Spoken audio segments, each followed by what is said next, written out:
Namaste students, Mr. Dr. Swati K.S., Assistant Professor, Department of Rashastra and Vaishya Jyoti Vidyapith Women's University, Chai.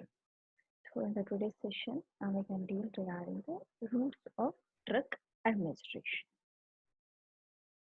So coming to the introduction, so the route of drug administration, it is an important factor which influences the absorption of a drug and the interval between the administration and onset of action it determined by the route of administration. Next, routes of drug administration. They are enteral route, parenteral route, and the topical route. So coming to the enteral route. So in that oral cavity, rectal route, buccal, as well as the sublingual. Oral route of drug administration. So oral refers to the two methods of the administration. One is the applying topically to the mouth, and another one is the swallowing for the absorption along with the along the gastrointestinal tract into the systemic circulation. So per orally is the abbreviation used to indicate the oral route of medication administration.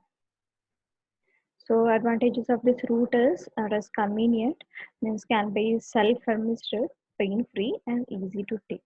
And absorption here is the absorption takes place along with the whole length of the GI tract, and it is cheap when compared to the most other parenteral routes.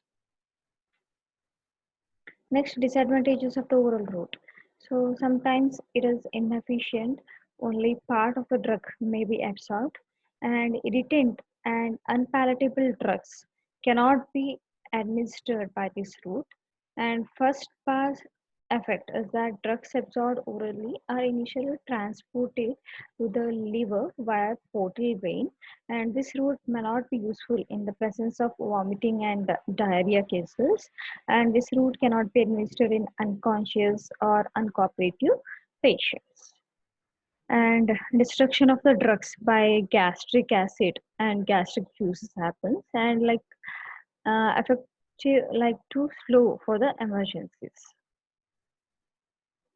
Next, what is first pass effect?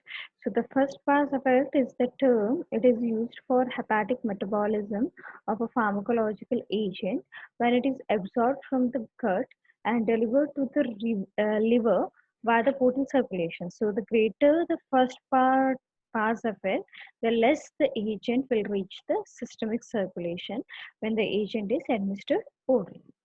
So the common dose forms for the oral administrations are like tablets, capsules, powders, liquids, solutions, suspensions, syrups, elixirs. Next is sublingual route. So sublingual administration is where the dosage form is placed under the tongue, rapidly absorbed by the sublingual mucosa. So advantages of the sublingual route. So it is economical and quick terminations. The uh, first pass effect is avoided, and the drug absorption is quick but the rapid. Disadvantages of the sublingual route is it is like unpalatable and bitter drugs, and irritants of the oral mucosa happens, and then here large quantities are not given, and few drugs are absorbed. So here like bitter drugs and all cannot be given in this sublingual route. Next, buccal route.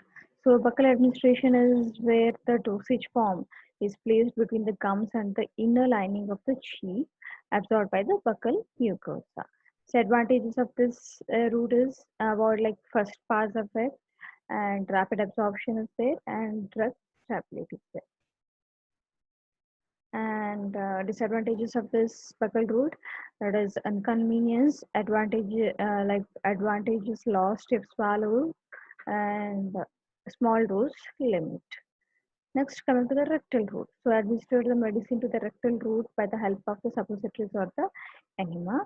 And advantages is used in case of the unconscious patients and in children's, and useful in case if the patient is having nausea or the vomiting. So, disadvantages is that So it is inconvenient, and absorption is slow and erratic, and irritation or inflammation of the rectal mucosa can occur. So this is regarding today's topic, routes of drug administration. So if you have any queries, please to mention in the comment box so that I can resolve. Thank you.